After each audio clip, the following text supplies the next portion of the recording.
Good afternoon, everyone. It is an honor for us, Association of Indian Research Scholars, to host Dr. Alex M. Thomas and Mr. Mohib, who will be discussing Dr. Alex's book, Macroeconomics. With this, I hand over to the speaker, Mr. Dr. Alex Thomas. Over to you, sir. Thank you, Ariba and Association of Indian Research Scholars, and thank you, Mohib, as well. So I'll just share my slides and for about 20 minutes or so, and then have a discussion.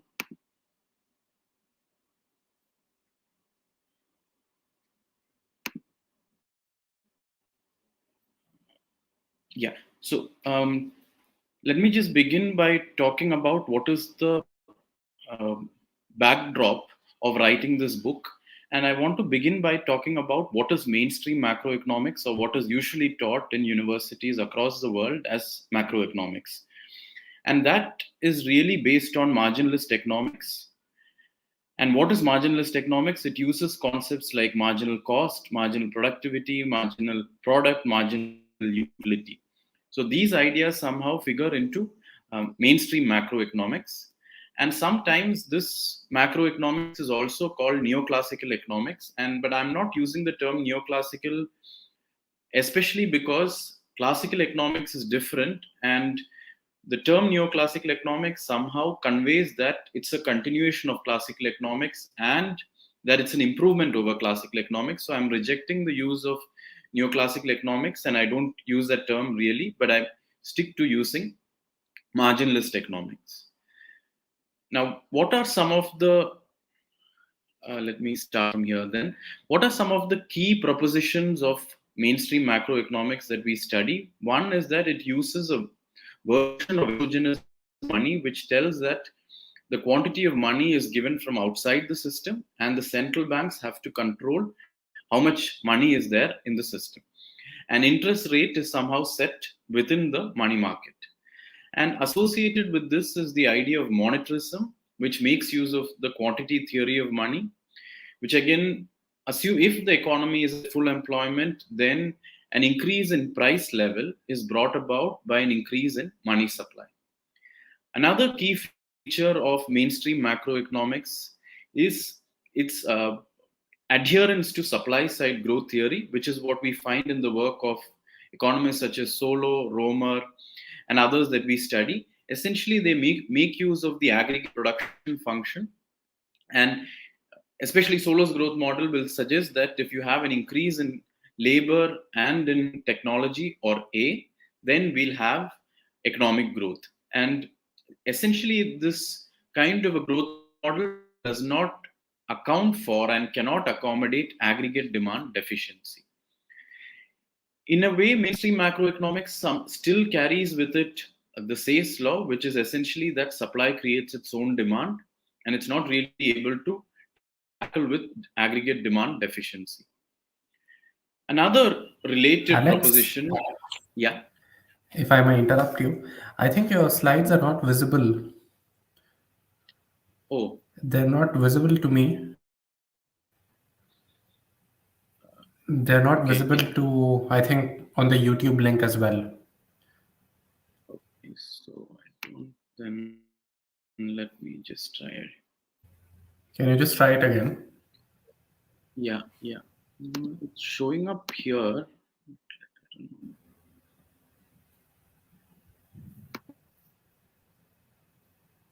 Yeah. Now Okay, it's now good. it's showing. Okay. Now Okay. it's good. All right.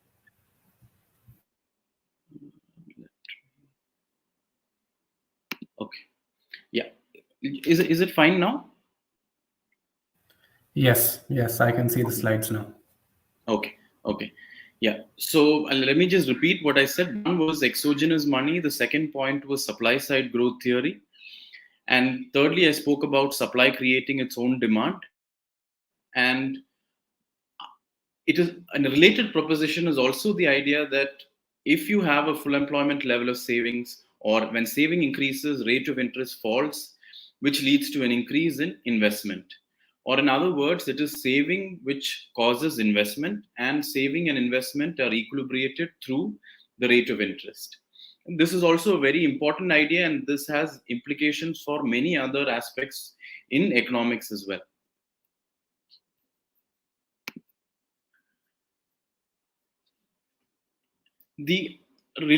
Another kind of related point is the tendency to the full employment of labor, which is found in mainstream macroeconomics.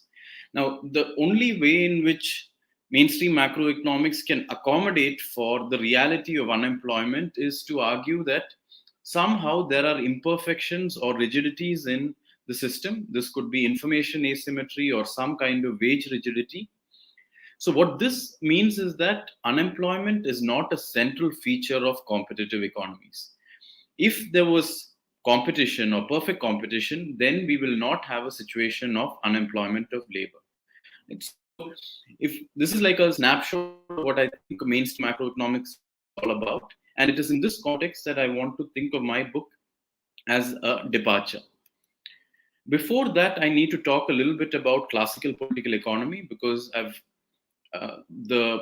my book is inspired from my own reading and my engagement with the work of especially people like Adam Smith, David Ricardo, and Karl Marx, but also more recent or post all of them in the work of Piero Sraffa, Pierangelo Garignani, and Krishna Bharadwaj. And so readers of my book will find these names coming up occasionally or over and over again. And that's because I'm drawing from the work that is being done in this tradition of classical political economy.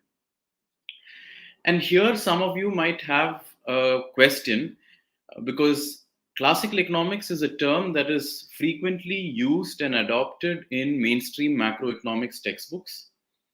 And the first chapter usually is classical economics. And this is not a historically accurate classification or a categorization. Rather, the way in which Keynes talks about classical economics is a chronological classification. That is, everyone before Keynes, he classified them as classical economics. So this is not an analytically useful classification, and so I don't use that kind of classification. Whereas what I try to do is to say that there are some core features of classical political economy which are different from marginalist economics. And in fact, when Keynes is using the term classical economics, he's actually referring to the work of Marshall and Pigou and his disagreements with Marshall and Pigou. So this brings me to the question, or to the fact, that classical political economy is different from marginalist economics. And the approach that I adopt in my book is to show that these are two different ways of understanding the economy and conceptualizing the economy, and therefore, depending on which theoretical framework you adopt, your policy conclusions are going to be different. Again, as I mentioned, my book is not just concerned with classical political economy. It's not just inspired by classical political economy, but it's also inspired by the work of Kalecki and Keynes. So I'm calling it Keynesian political economy. Right? And a key work in this regard is Keynes's Economics and the Theory of Value and Distribution, edited by Eatwell and Milgate, where they bring together the theories of value and distribution that is found in classical political economy, along with the principle of effective demand that is found in the work of Kalecki and Keynes. And now let me list some of the notable propositions which are found in this tradition, and which you will see is very different from what is there in marginalist macroeconomics. First and foremost, distribution is seen to be an exogenous variable. That is, wages are determined by broadly historical and cultural factors. But what that really means is there is an openness to history. There is a recognition of the fact that power plays a very important role in how income is distributed. Another proposition in this tradition is the idea of endogenous money, which says that it is the interest rate that is set by the central bank, and the quantity of money adjusts to the demand for money in the system.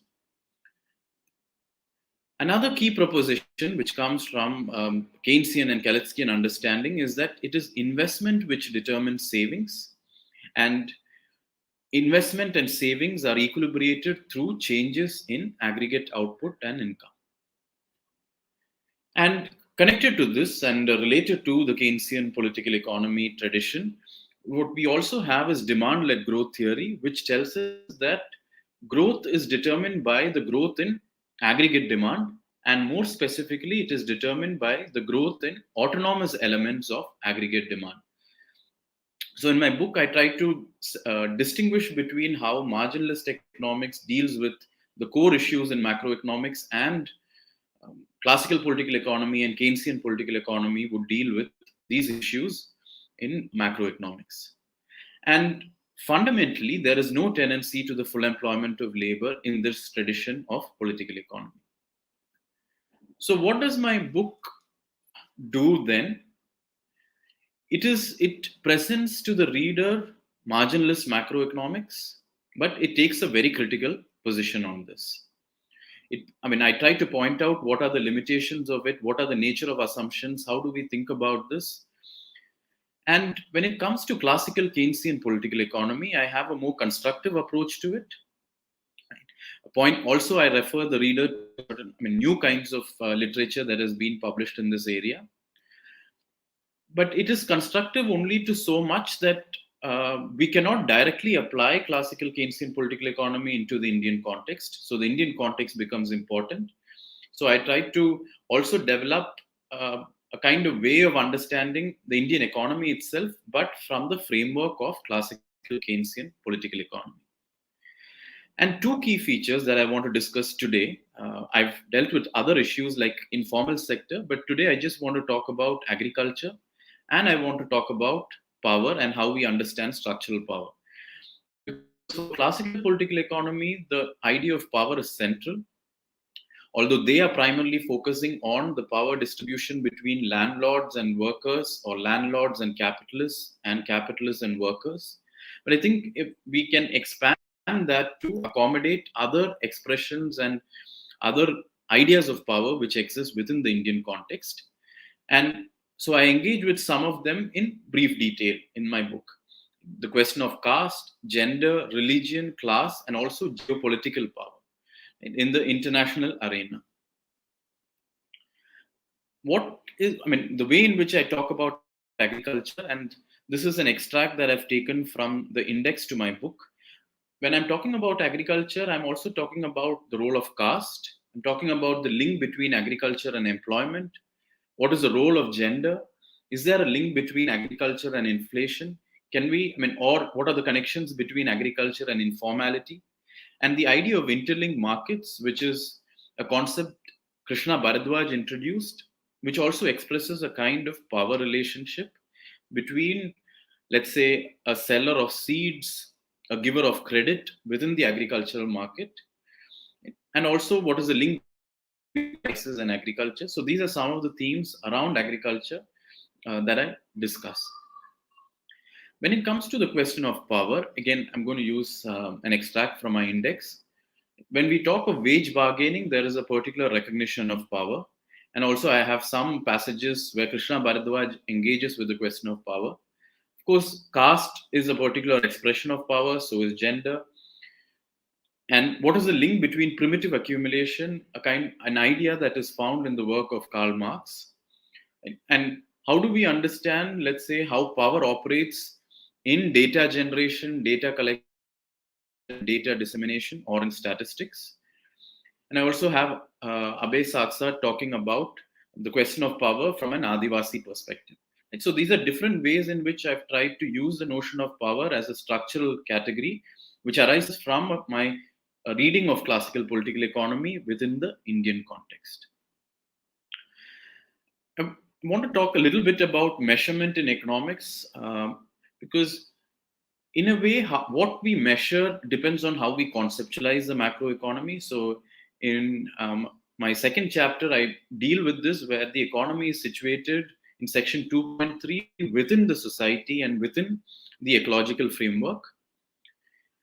In theory, there has been a very important debate called the capital theory debates, which raise questions about how capital is measured in marginalist economics. And I've tried to from my reading of it, from my understanding of it, some learning for how we talk about measurement in theory and measurement in empirics. And in my book, I don't talk so much about the total factor productivity, but it's a question that can be asked: how can we meaningfully measure technology? Can we really account for technology in a problematic notion such as total factor productivity? Even the question of GDP: how do we measure? Do we account for care work in GDP? Do we account for ecological destruction in GDP? And how do we go about it? And I also raise a question of how we measure the general price level. In fact, in my book, there's a brief discussion about how Keynes is very reluctant to talk about the general price level. And since wholesale price index is some kind of empirical expression or manifestation of the general price level, what are the kind of issues that we might come up against? And this also brings me to the question that because there's a lot of work today where people engage with numbers and empirics and statistics, we cannot forget that measurement is crucially based on how we conceptualize the economy, and therefore economic theory really matters. And if we have, depending on the kind of economic theory we have, we can demand better kinds of data.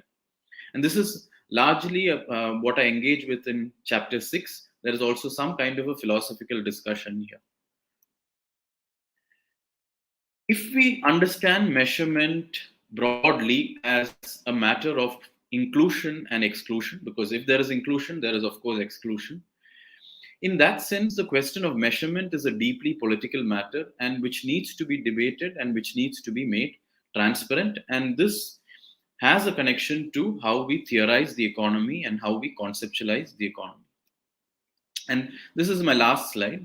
So to conclude, in my book, I really engage, and the positive aspect or the constructive aspect is to try and understand the Indian macroeconomy, or in some cases, sectors in the Indian economy within the classical Keynesian political economy tradition. And one of the reasons for it is that to me, it offers a superior theoretical framework. And as I show in my book, what are the limitations of marginalist economics?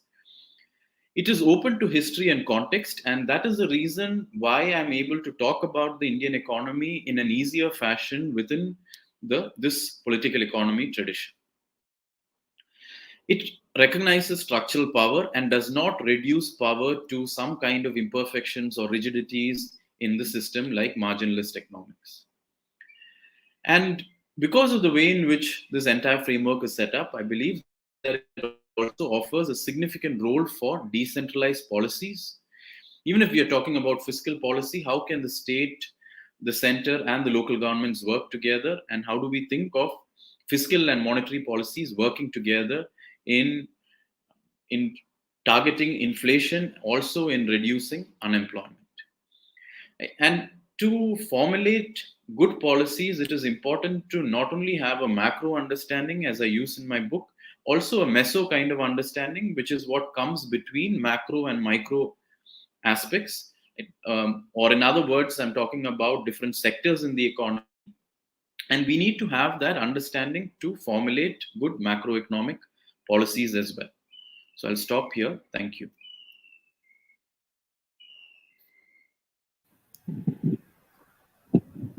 Okay.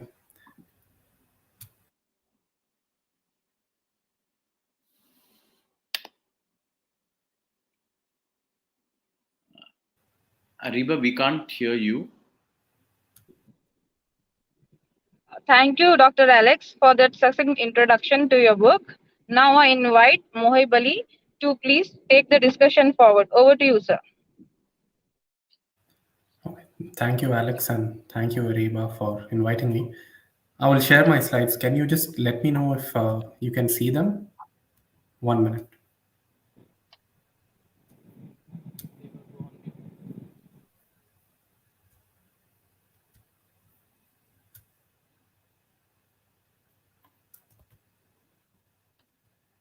Visible? Yes. Okay, perfect. Yes, sir, we can see. Okay, I will make a brief review discussion of Alex's book, Macroeconomics and Introduction. Uh, these are the four themes or discussion points that I have in this small, brief talk. The first one is on the substance of the book, or why should someone read the book. The second is about how it is written, the style of the book, and the third one is more of a critical discussion on the substance, the matter of the book, and the issues that need further thinking, trying to analyze the coherence of the entire book together. And finally, I'll make a few remarks on further directions of, what this book could lead to and what kinds of research avenues that this book could open. About the substance, now I think this is particularly extremely ambitious and successful attempt to conceptualize a structurally heterogeneous Indian economy using the surplus approach. And what I find really good about the book is it coheres disparate and good economic thinking across different issues and topics and uses the surplus approach to make it all coherent together. Another plus point in the book is that it is attentive to the context of the Indian economy and it pays attention to the initial conditions which, you know, inevitably affect growth, employment, and well-being. Moreover, I think, Alex, your book, you know, does a good job in highlighting the structural and the non-economic problems in the Indian economy. There's essentially, the high degree of inequality in land and other assets, or the labor market and the problems that it has, that it is not a well-formed labor market and the high degree of informality. Overall, I must admit that I was really impressed by the book, despite having gone through some drafts earlier. The final product is extremely impressive, mainly because of all the things that it kind of puts together and coheres. And I think this is the great merit of the book. Now, I think there are a lot of reasons why this book appeals to different readers and why I think everyone has something for them in it. Because I think there is a good discussion of the embeddedness of the economy in the society, especially when you talk about moral sentiments, social norms, and institutions. And one of the really good features of this book is there is something for everyone. Like, if there's somebody interested in theory and theoretical perspectives, they will find like a comparison of different frameworks. If somebody is interested in contemporary issues, or for instance the agricultural crisis, you have a discussion on the falling wages of agricultural laborers and how it's contributing to inflation as well. And all of this, I must emphasize, is using the distinct theoretical framework that Alex emphasized, that is the surplus approach. So essentially, I think there is something for everyone in this book. And I think, this figure image illustration from your book kind of summarizes, all the different kinds of perspectives that there are to be found in the book. And I think one important reason why I think, this book will appeal to everyone is that it helps to form a critical and informed opinion on the state of the economy. Now, about the style of the book, Alex, I think it reads more like a novella than a textbook. A conventional textbook has like box diagrams with concepts and problems and definitions. Your book does not have any of that. The structure is free flowing and it intertwines like a history of thought. It intertwines concepts and examples as well. So it's a very lucid read in that sense. And I think as you have mentioned before, it is written as a critical companion that is intended to make you think rather than force feed you with certain concepts, certain theories, etc. And of course, I think, I was extremely impressed by the range of literary sources and the illustrations that you have in the book. And what I found interesting was you use literary sources or quotes from different authors to kind of highlight the imperfections in the economy, if you want to use that term.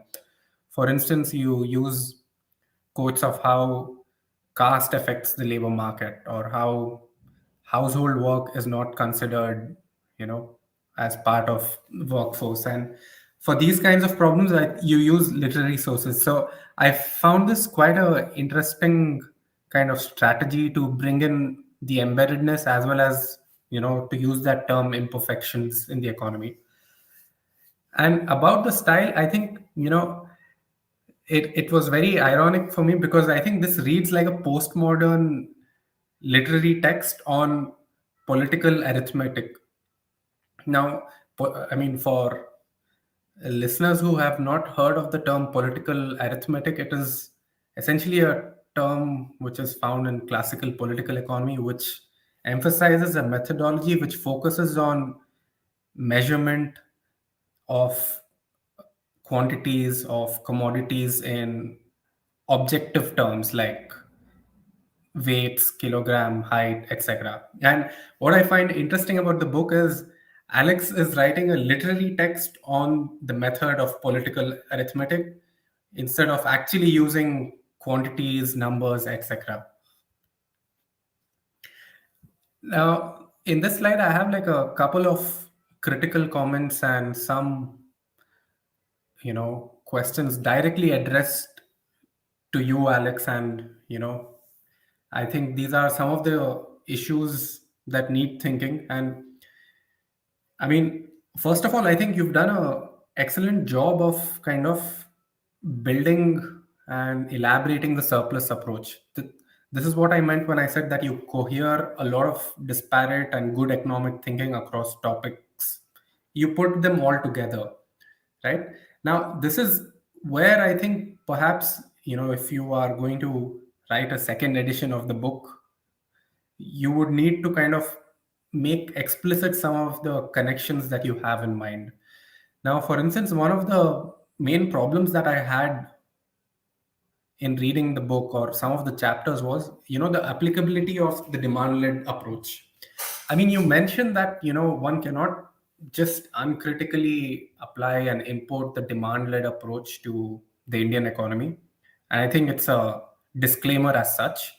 But I think this issue needs to be kind of further opened up, and because you need to also think about what are the sectors where demand matters, and what are the supply bottlenecks in the economy, and how much is demand actually contributing to productivity growth.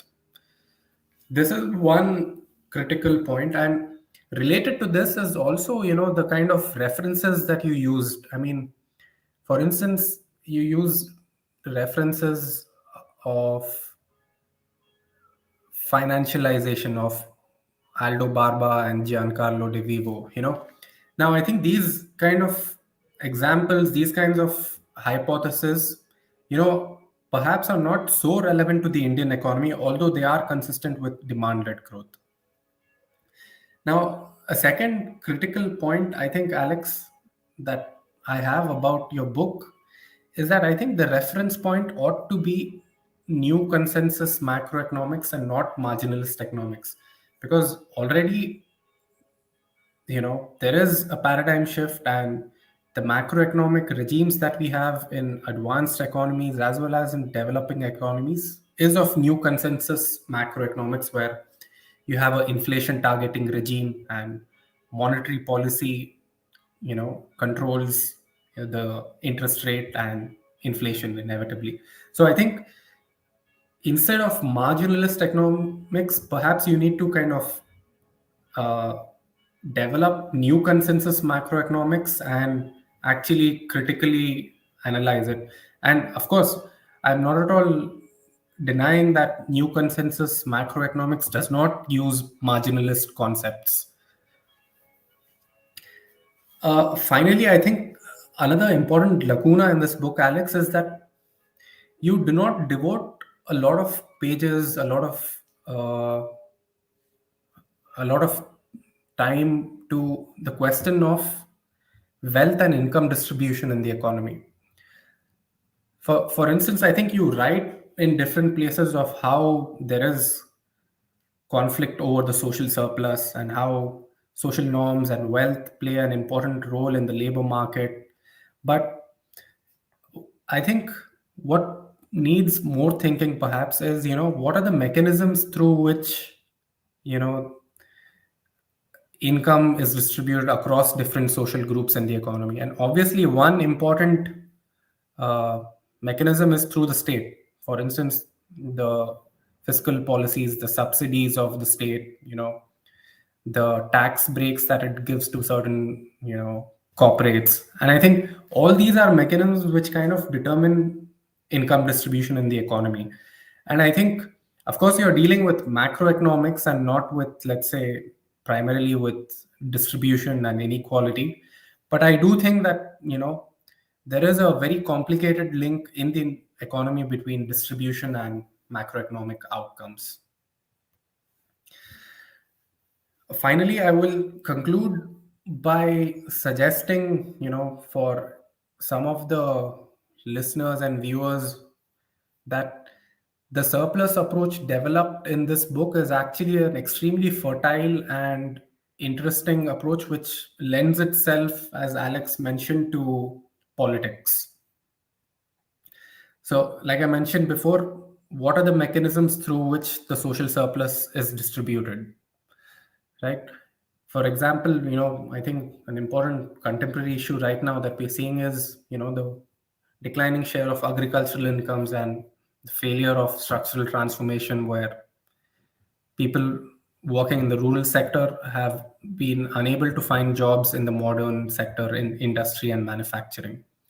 I think, this is a kind of problem where there is a problem of productivity, there is a problem of distribution, and there's also a problem of bargaining over the social surplus, where, farmers make an important political lobby, and their share in the pie is falling drastically. And, there are no immediate economic solutions to this problem right now unless we have some sort of, important rethinking of policy.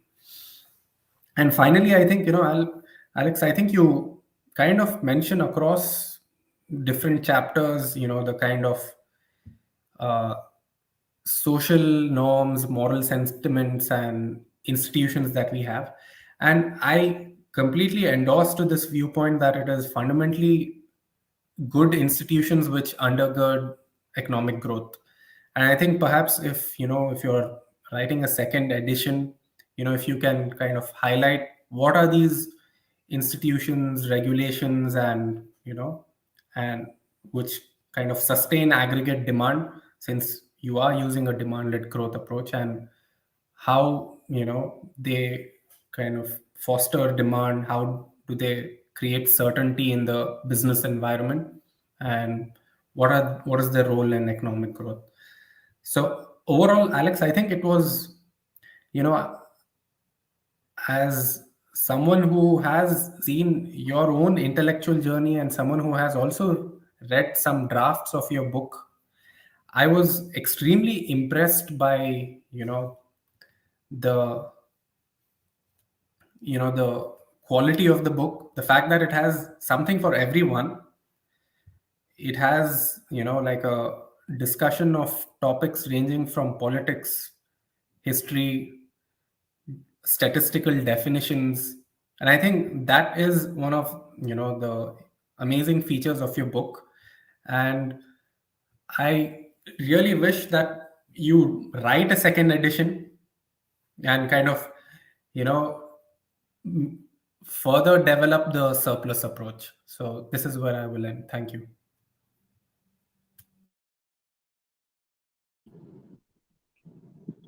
Thank you, Mr. Mohib Ali, for that in-depth analysis of the book. Your analysis not just covered the substance of the book, but also his style of writing. And we would now like to open the floor to Dr. Alex if he has any rebuttal or would like to respond to some of the points that have been highlighted by Mr. Mohib. Over to you, sir.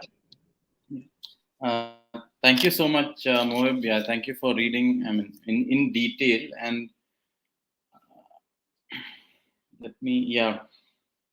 I won't comment on the good things that you said, but let me just focus on, I think, the questions that you raised. And it's true. I mean, in a way, what I've tried to do is just present this, the surplus approach or the classical Keynesian approach in a sort of accessible way within the Indian context, and fully knowing that there is so much more work to be done.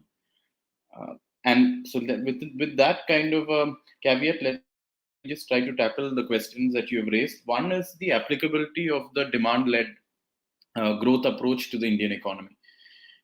So at its core logic, I think the fact that it is the growth of autonomous demands that drive economic growth, I think it's squarely within the political economy tradition, because the idea of autonomy itself lends itself to a kind of political thinking, or a kind of thinking which says how can the social surplus be distributed.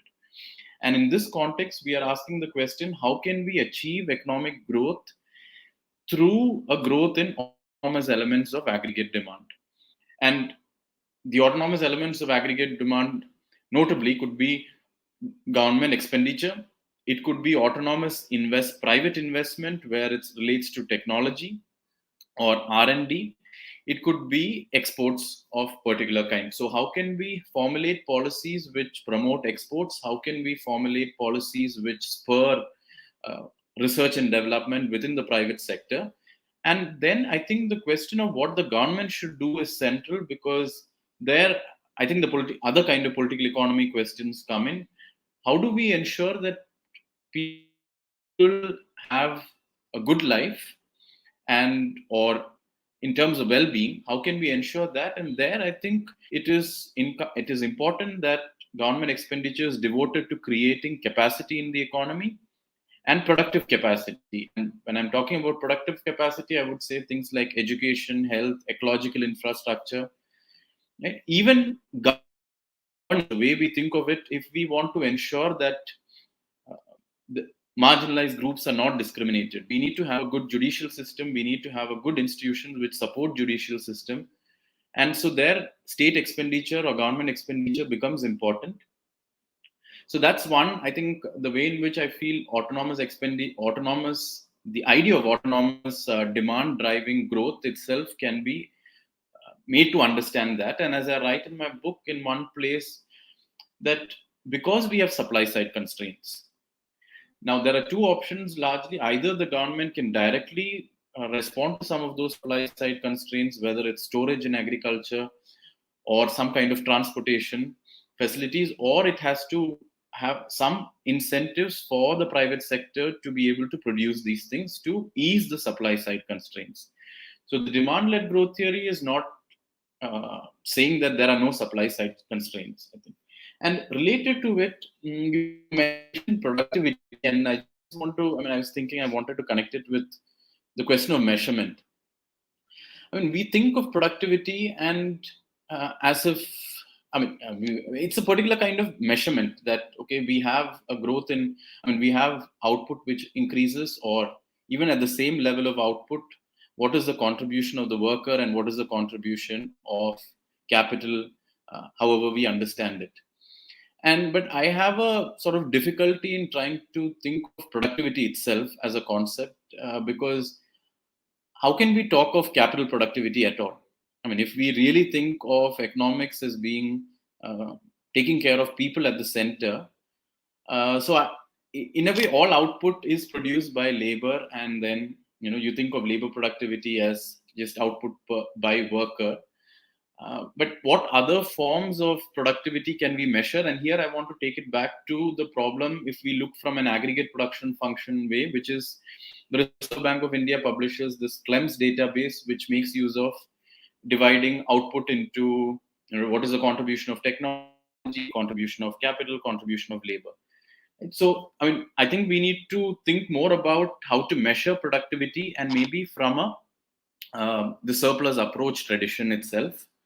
So that is one point. Now, the second point about new consensus macroeconomics, you're right that I don't engage with some of it, and I think part of the reason was because most of the students are also exposed to not new Keynesian macroeconomics at an introductory level, so that was partly pedagogic in nature. But I think in some ways, I don't know about whether I will do it or somebody else will, but I think it would be useful, like you said, for us to have some kind of a critical engagement from the classical Keynesian political economy surplus approach standpoint to new consensus macroeconomics. But another kind of reason for it was I felt that many of those ideas can be reduced to its marginalist foundations, like you also mentioned. But I think that's not enough to just talk about marginalist economics. I think we need to engage with new consensus macroeconomics. The third point about wealth and income distribution, yes, I think I don't really engage with the mechanism itself. And particularly, I think the discussion on taxation is very minimal in the book. So if I were to revise it, I think that I certainly need to have more discussion on taxation and subsidies and bring in more aspects of the Indian economy. But again, I was reluctant only because I felt some of this kind of discussion requires us to go into the political economy of states, maybe, and to find out how different states are doing, or go down, like you mentioned, from the macro level to the sectoral or the meso level to figure out what's happening. And but I think the question of how income distribution can, or better kind of engagement of wealth inequality, income inequality on macroeconomic outcomes can be sketched out. And I think I would also be, I would maybe that somebody can sketch out is when we talk of distributional outcomes, I think it's important to bring in the question of power and how can we talk about also the role of religion, the role of caste, the role of gender in this whole question of income distribution, and then on macroeconomic outcomes. But I think these are maybe more of a kind of more application based things, which requires more knowledge of the context and more kind of engagement with empirics. And maybe I'll just take one more point that you mentioned towards the end. It's about good institutions. And I've been trying to think of this question after at least writing the book, which is we generally think in terms of the market state. And we think of institutions related to it. But in a way, if we think of, let's say, the operation of caste or religion or gender, there is a particular way in which it has operated. It operates both through state mechanism. It operates also through market mechanism. So power is able to operate whether we are talking about government mechanisms or whether we are talking about market mechanisms. And I think what political economy, I think what we should be doing perhaps is to understand how we can use the power of markets to ensure certain things are carried on, and how to use the power of the state or a rights-based approach to ensure that we acknowledge power and there is some kind of an antidote to power of various kinds in some way. So this is what I'm currently thinking, at least how we can break down this idea of institutions, and think more in terms of structural notions of power, and how then we have to think of institutions as one, enabling everybody's well-being, a decent life, and also a kind of acknowledgement of the power structure in the economy and how that can be somehow mitigated. So I'll stop here. Thank you. Yeah. So. I think there are some questions that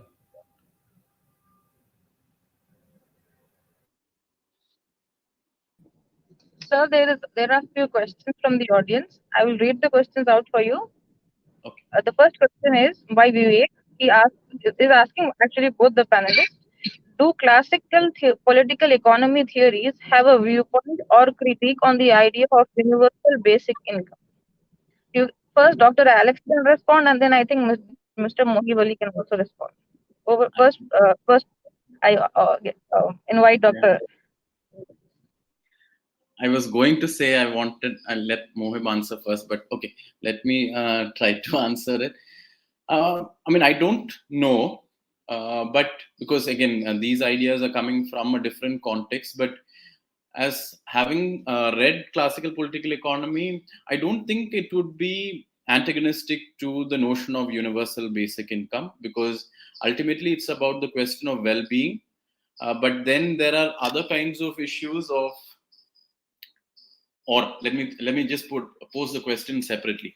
There is enough, if we argue that there is enough income and wealth currently, one approach to ensure that everybody has access is to redistribute it.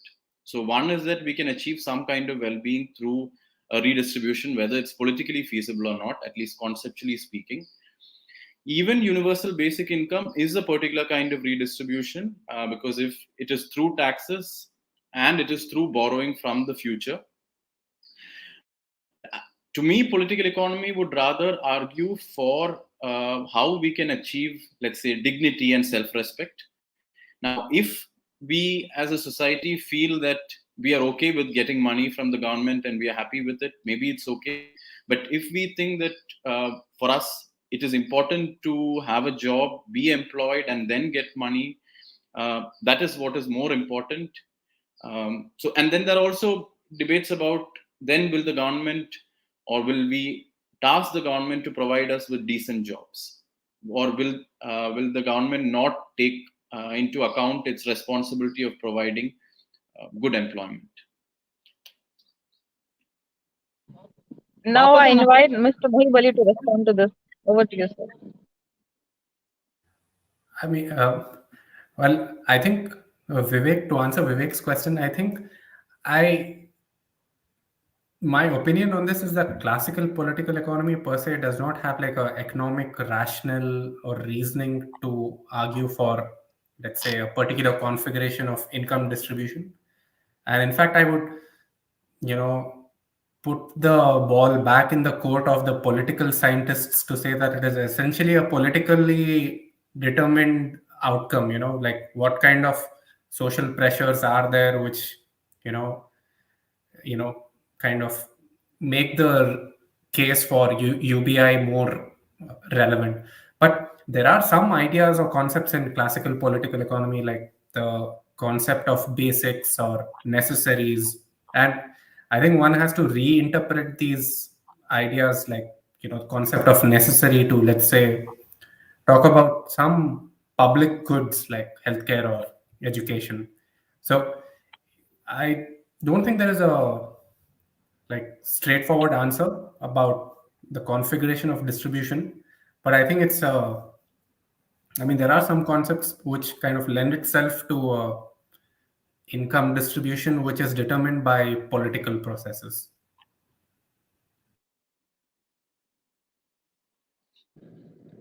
Thank you, both of you, for responding to that. The next question is for Dr. Alex. Someone is asking us, do you think political economy of India has been greatly affected by COVID? So I would say yes to it, because I mean, in a way, and I would like to take it back a little bit and say that even before the situation of COVID, we have had an employment crisis. We don't have access to decent livelihoods. So all these kinds of crises were already there in the economy, and COVID has exacerbated the existing crisis. But it has also shown to us, I think, the importance of public, or the idea of the fact that we are essentially social beings, and if something happens to one group, it can have cascading effects, or it can go to other groups. So I think that we really need to focus on providing, as I mentioned earlier, I think quality healthcare, which is accessible to everyone, and we should have a right to health, just like we should have a right to employment. Thank you, sir, for responding to that. The next, both demand and supply around the world have been affected by COVID. Do you think it has changed the dynamics between state relationships, and how can this be studied?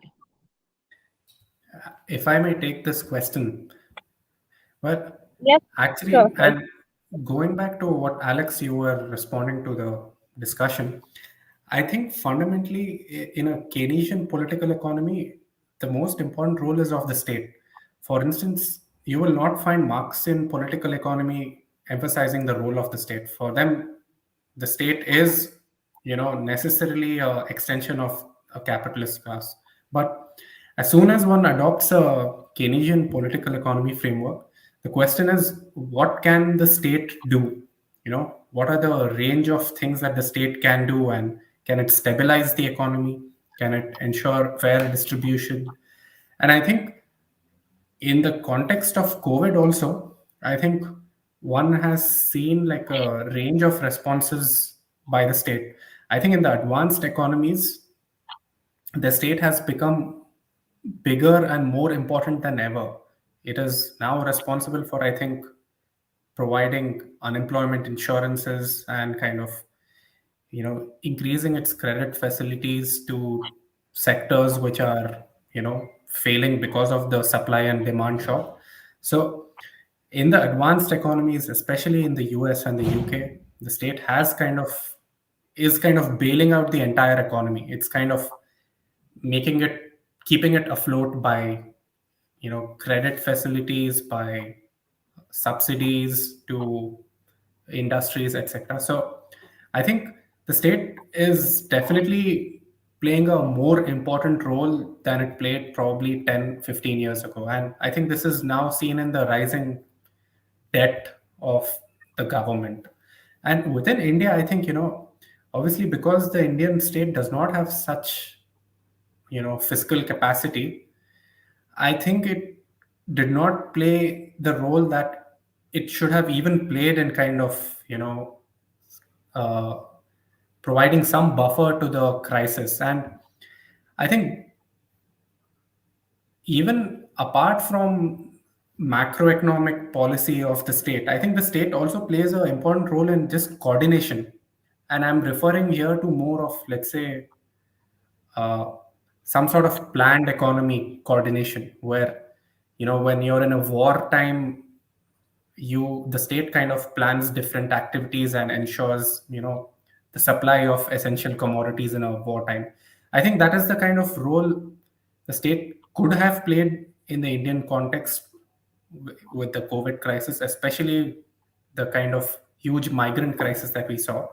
And but I think that is more of a problem of, lack of political willingness in the state. I think it's not that it does not have capacity, but there's a lack of political will in the state to actually intervene and kind of solve the crisis. But overall, I think the general trend is that the state is and will become more and more important. Thank you, Mr. Mohib. Now, if Alex sir could respond to this, yeah. Uh, so I think that I don't want to add anything, only because I have not really thought so much about this question of COVID, but maybe I'll just make a general point, that whenever a crisis happens, at least in universities or people who are doing economics, we feel inadequate, and at least if we are doing mainstream economics, because we don't. And what political economy, and I think what the surplus approach gives us, is a kind of the idea that we are embedded in a society and larger ecology, and there are interconnections between that. The other point is, like Mohib also earlier mentioned, the idea of necessaries, which is there in Smith and in some way in political economy. It means that we need to think what all of us should have a right to.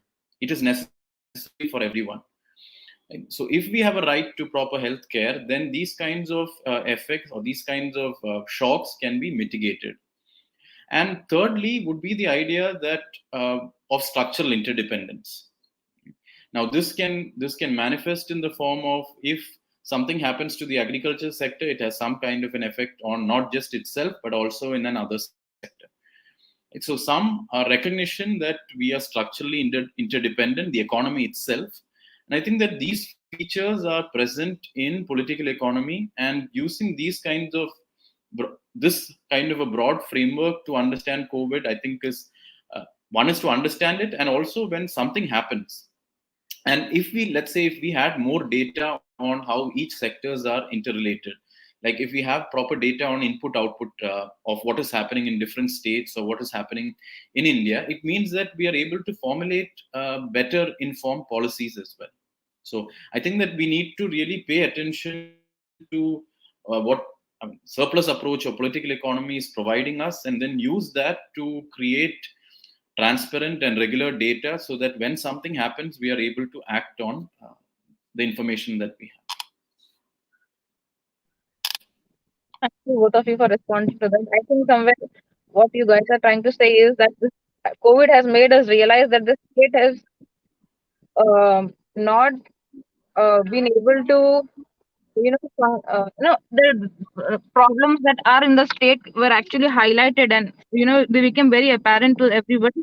But also at the same time, the states were also able to recognize the power they hold, and it is only because of states power to influence and share their facilities with each other. I think we have been able to somewhere try to manage the situation. So the dual nature of what role state plays in the international scene becomes apparent. I would actually like to apologize for the confusion today, because our moderator was taken ill at the last minute, and so we were not able to begin the program on time, and also unable to, introduce both the speakers. I apologize profusely for that. With this, I would now like to thank both of you for joining us today and holding this discussion on a very relevant book that I think will start a debate and also inspire Indian research scholars to respond and take the discussion forward. So, all the best to both of you, and thank you for joining us today. If you would like to share a few lines, if either of you would like to say something. I just wanted to say thank you so much, especially to you, Ariba, and the ARS group, and especially also, of course, most of all to Mohib for reading it closely and also providing those critical comments, as well as some of those interesting ways in which you have uh, expressed what I've tried to do in the book. So thank you so much. Yeah, no, thank you for inviting. Thank you, sir. Thank you. It was great having both of you on our platform. Have a great day ahead. Bye bye. Bye.